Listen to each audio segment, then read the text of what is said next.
नमस्कार साथियों। चलिए, अभी मेरा जो टॉपिक चल रहा है मेरे YouTube channel journey with train में, वो टॉपिक अपराध को लेकर है।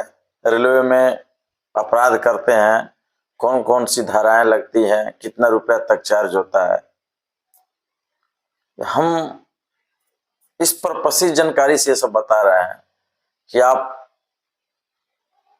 को ट्रेन से कभी ना कभी यात्रा करना ही रहता है, तो आप इस सब जानकारी को लें ताकि भविष्य में दिक्कत ना हो, आप फंसे नहीं, और जितना चार्ज है उतना ही, कोई आपसे मनमाने ढंग से चार्ज भी वसूली ना कर पाए। तो आप यात्रा करते हैं भारतीय रेल में, तो अपराध क्यों क्यों आप अपराध करेंगे? भारतीय रेलवे इतना सुविधा देती है, 57%, 57% सरकार भाड़ा देती है, 43% आपको भाड़ा लगता है।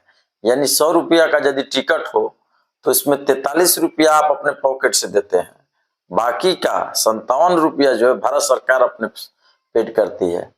उसके साथ साथ आपको 30 किलोमीटर तक अगर आप जाते हैं 10 रुपया मात्र लोकल ट्रेन का टिकट देकर दाम चले जाते हैं। वहीं अगर आप प्राइवेट बस से जाइए, प्राइवेट कोई कार से जाइए तो कितना भाड़ा हो जाएगा। और उस 10 रुपया ट्रेन वाले टिकट में आपको लैट्रिन भी देता है, बैठने के लिए सीट भी, पंखा भी, प्रत्येक चीज के लिए आपको मिलता है। तो जब कोई इतनी सुविधा चीज दे रहा, कोई सरकार, रेल गवर्नमेंट दे रही हो, तो हम उस रेल के प्रति अपराध क्यों करेंगे, या अपराध के मन में विचार क्यों लाएंगे? तो इसी जागरूकता के को हम जन जन तक पहुंचाने के लिए मैं वीडियो की शुरुआत किया हूं। तो आज चलिए, कल मैंने बताया था, कल के वीडियो आप मेरे प्लेलिस्ट में जाकर देख सकते हैं। मैंने 3 तरह की धारा बताई थी। संज्ञेय अपराध, कॉग्निजेबल ऑफेंस, मतलब ऐसा अपराध जिसमें पुलिस बिना वारंट के तुरंत गिरफ्तार कर लेगी, आप जानबूझ के वो काम किए हो इसी वजह से। तो आज का हम फिर आगे का बताते हैं। इसी तरह धीरे धीरे मैं प्रत्येक सेक्शन में बताऊंगा।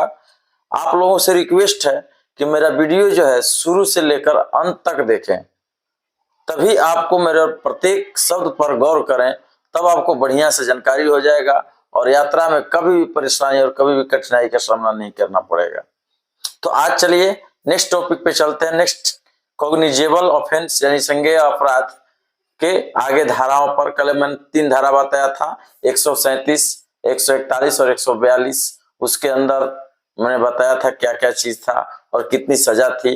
आज के मेरे लिस्ट पर देख सकते हैं, और लिस्ट के अकॉर्डिंग आज जो है पहला सेक्शन में लिखा हुआ धारा 143, धारा 143।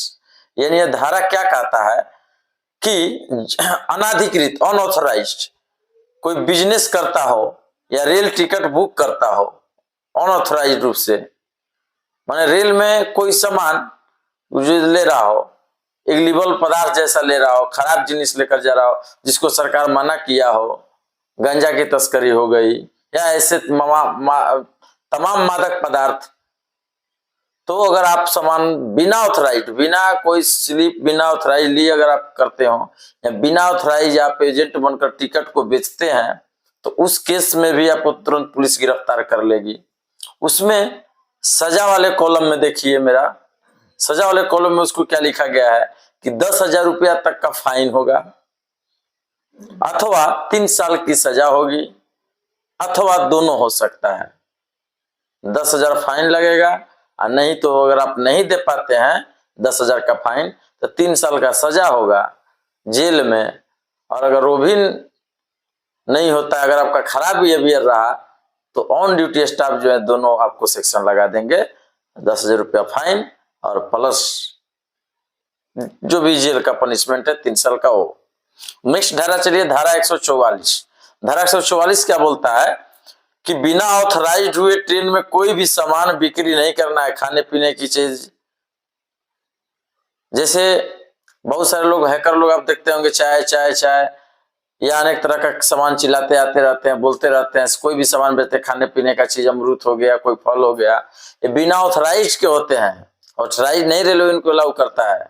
एवं ट्रेन में भीख मांगना, धारा 144 के अंतर्गत ये दोनों बात आती है। एक बिना ऑथराइज्ड हुए सामान को बेचना और ट्रेन में भीख मांगना।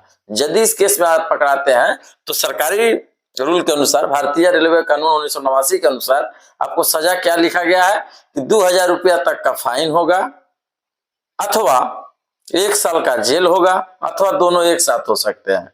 2000 रुपया देकर देते हैं आप तो आपका वहीं पर चार्जशीट क्लोज हो जाएगा, अथवा अगर नहीं दे पाते हैं तो 1 साल का जेल होगा, नहीं तो दोनों हो सकता है। अब आगे की धारा 145 है।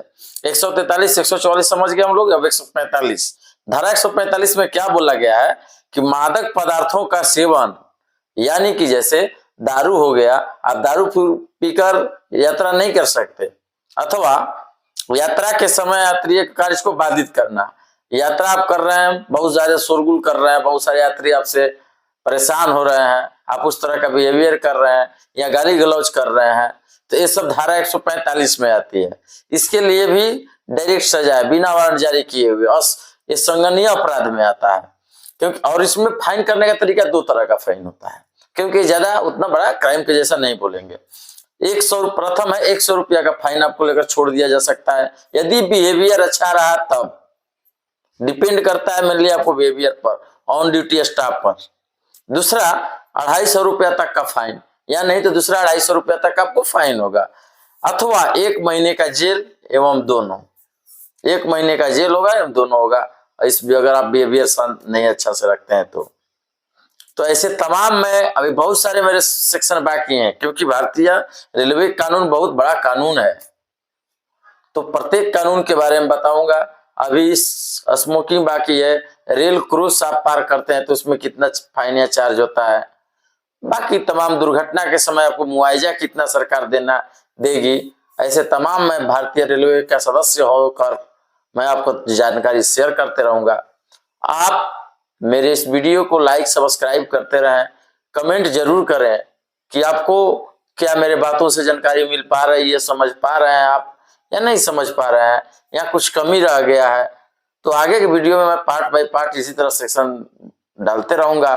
आप ज्यादा से ज्यादा शेयर कर दीजिए ताकि तमाम आदमी जागरूक हो, क्योंकि भारत की प्रत्येक आदमी, मोटा मोटी जनसंख्या लगभग 90% से ऊपर जरूर न जरूर कभी न कभी ट्रेन से यात्रा करती है, और वो भटकते रहते हैं कि किस तरह के क्या होते होंगे। तो ऐसे तमाम वीडियो मेरे अभी तक मेरे दर्शकों को देखकर पूरे वीडियो को देखने के लिए एक बार दिल से धन्यवाद।